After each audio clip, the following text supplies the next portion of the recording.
Kanina guys, may pumunta dito. Kababayan natin Pilipino. Maliit lang siya. Siguro mga hanggang ganito kaliit. Eh napagkamalan pa naming Meksikano kasi naka-backpack. So kanina nagtatanong siya kung may hiring daw kami. Ang nakausap kasi yung kasama ko kasi kanina nagpupunas ako, yung kasama ko ang naglalagay. So nag-uusap sila doon kanina. Sabi nung kasama ko, paano mo nalaman dito? Eh nagtatanong-tanong daw siya.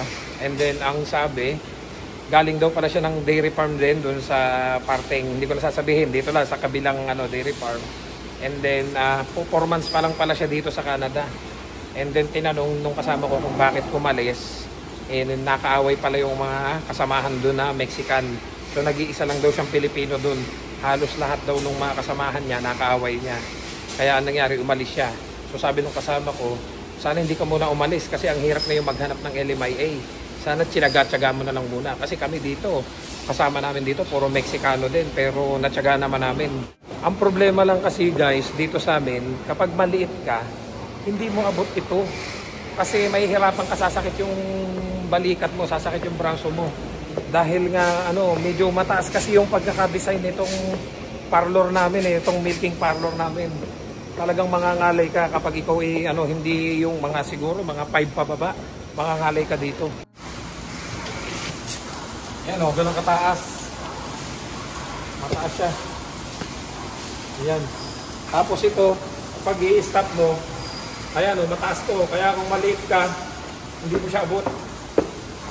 Diba? Tapos pag tumae yung baka, hindi mo siya malilinis dito. Tatalon-talon ka dito pag maliit. Mataas kasi itong rotary.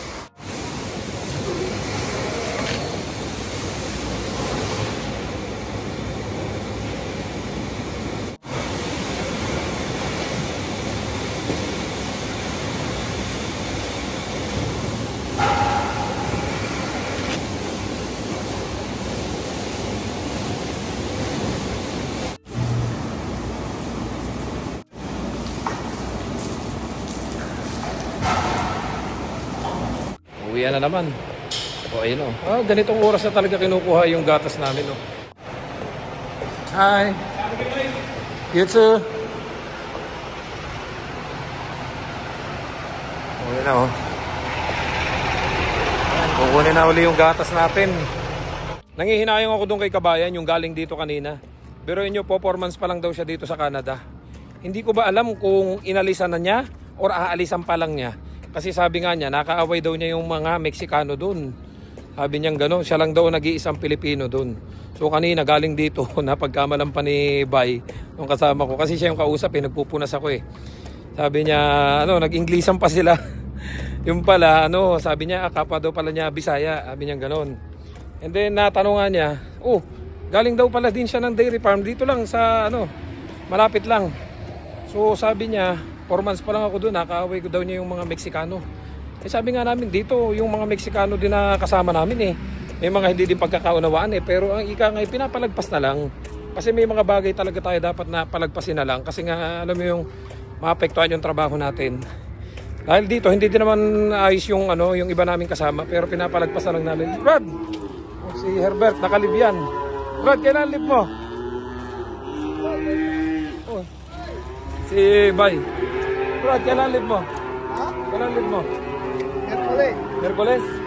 Wala ka naman kasabay. A few moments later. Next week kasi yung schedule ng panganganak ng asawa ni Herbert. So pupunta sila dito sa sa BC Children Hospital sa may Vancouver. So baka pag day off ko, pasyalan ko din sila doon. Yun ang problema niyan kapag Brad, kapag nag-live tong mga to, so kulang kami sa tao, as in kulang. And then, yung isa pa naming Meksikanong kasama, may plano ding magbakasyon sa April. So dahil kulang nga kami sa tao, hindi namin alam, baka wala kami munang day off, hindi namin alam. So kaya sa totoo lang, kulang talaga ang tao namin dito. Kaya nga lang, dahil nga nakita ni boss na yung mga bakante ay nilagyan muna niya ng mga anak-anak niya, yung mga anak niya muna nakapwesto. At wala din naman siyang plano ngayon kumuha muna ng tao.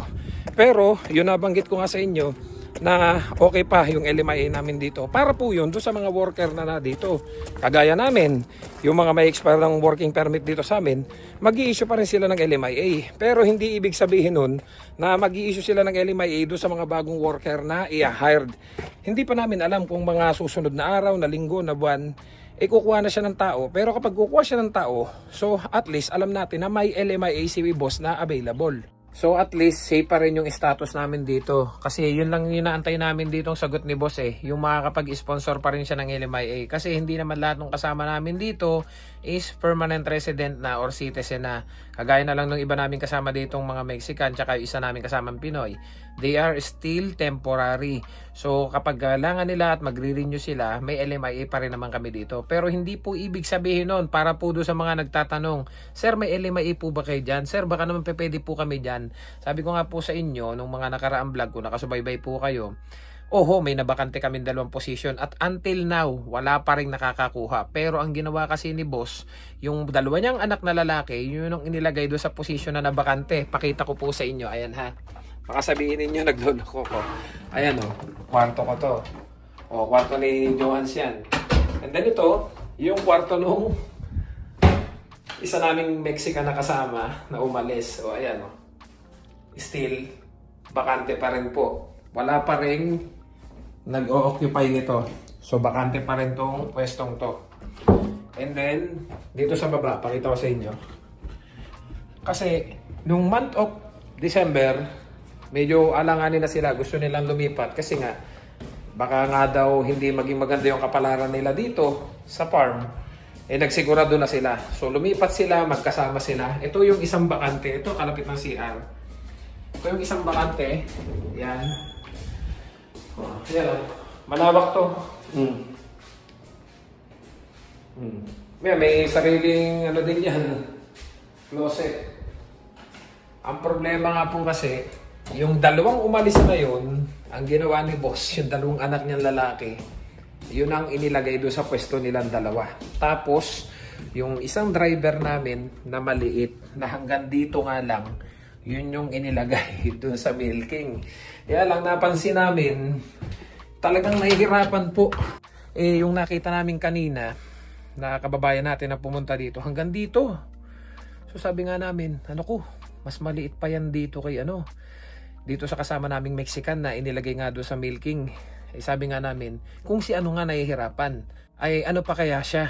So nung natanong nga namin, naghahanap daw siya ng trabaho. Hindi maiwasan na napag-usapan nga namin na sabi namin, paano niya kakayanin dito? Mataas yung milking namin. Kasi kahit nga sina Herbert, yung una daw nilang ditong milking parlor, mababa. Kaya hindi masakit sa braso. Kami nga po matatangkad na. Sabi nga nila Herbert, pang 6-footer naman tong ginawa na milking parlor ni boss. Pang malalaking tao. Sabi ko nga, kami nga nangangalay pa yung balikat namin, yung braso namin, dumadaing pa kami. Kasi po yung isa naming kasamang Mexican na maliit nga po, kapag tumatai yung baka, hindi niya mahugasan ng maayos. Tapos yung hinihila kaninang string, yung pinakita ko sa inyo, ang purpose po nung pag hinila mo yon, i-stop yung makina. Halimbawa, may maiipit na baka. So kapag hindi mo abot, tumatalon pa siya talaga para mabitinan niya yon. Hindi niya yung parang ihilahin mo na lang ng ganon.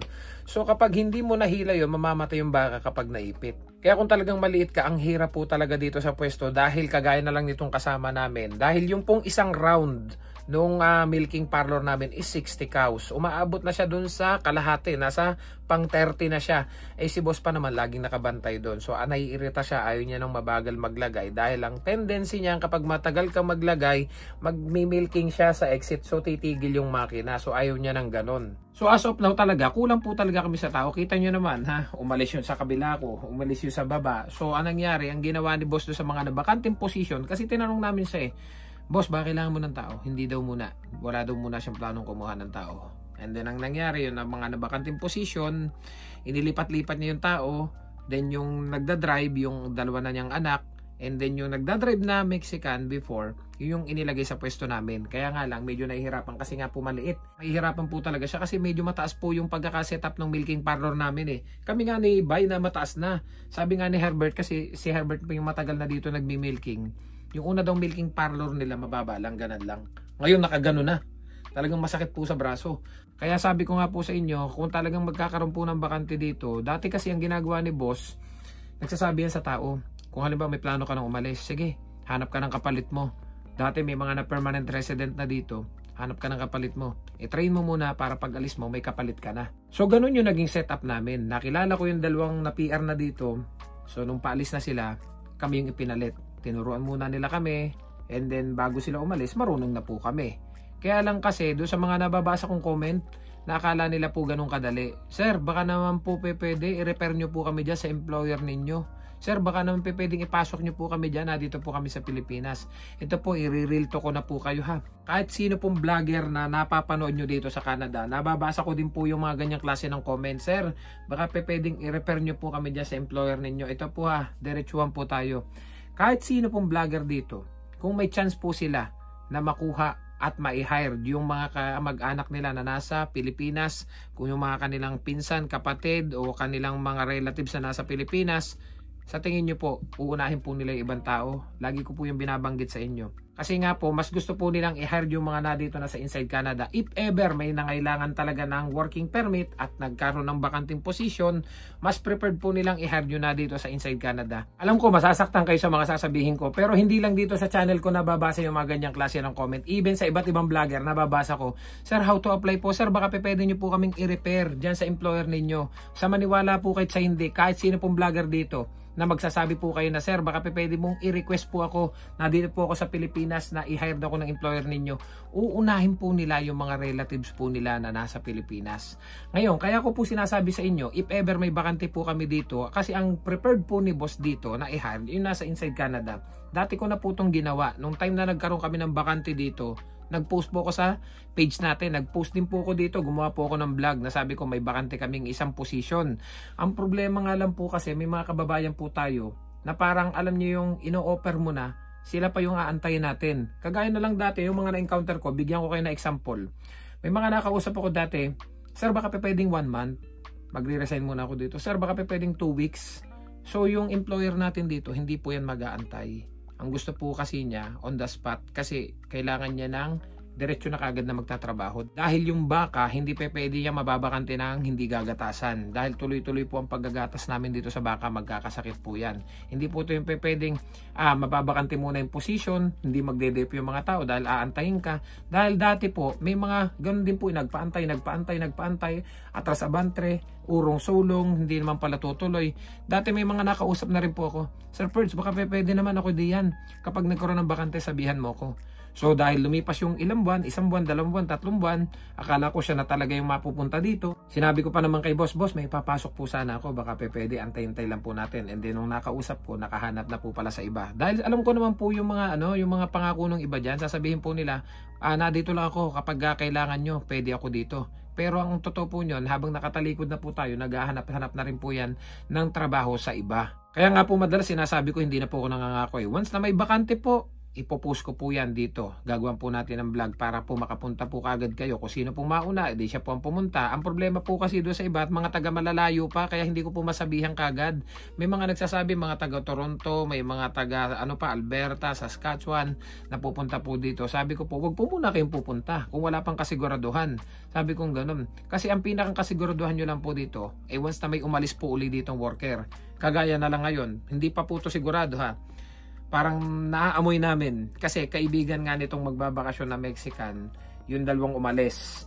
So baka mamaya pagbalik niya dito, kasi may nararamdaman na rin kami, baka mamaya pagbalik niya dito, baka sumama siya dun sa dalawang Mexican na umalis. Kasi kaibigan niya yung dalawang yon. And if ever, baka hindi ko alam hindi ko pa alam ang iniisip ni Joans. Baka si Joans kasi parang gusto niyang umalis dito kapag na-PR na siya. So hindi natin alam, hindi pa po natin sigurado.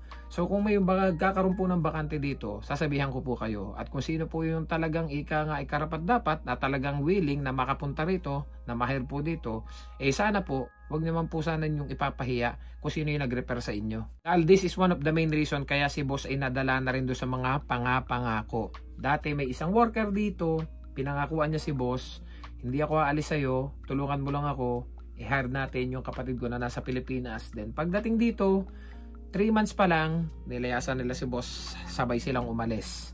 So syempre nadala si boss. Kaya alam niyo yung antagal ng process sa Pilipinas, ang tagal ng pinag-antay, and then pagdating dito 3 months pa lang inalisa na. Kaya nga mas preferred talaga ni boss na mag-hire ng na dito. Dati, wala talaga, mas majority talaga dito is Filipino.